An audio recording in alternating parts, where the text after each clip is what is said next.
আমার মৃত্যু হয়েছে, সেটা আপাতত কেউ জানে না। শুধু জানে আমার বিদায়ী আত্মা আর আমার শরীর। মাগো, মা, এত জ্বালা সইতে পারিনি। পাঁচিল দেওয়া ছিল আমাদের উঠান, ওদিকে বড় রাস্তা, রাস্তা পেরিয়ে একটা বাঁশবন, তারপরে পুকুর।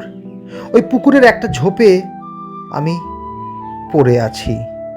কেউ জানে না আমি কোথায়। কোথায় গেলি রে মেয়ে?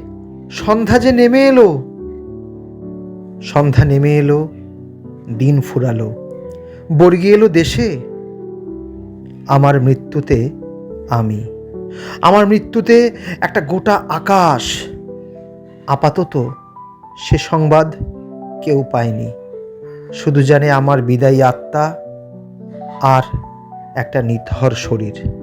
ধন্যবাদ কবি শ্যামল দাসের লেখা যে জন প্রেমের ভাব বোঝে না কবিতাটি পাঠ করার চেষ্টা করলাম।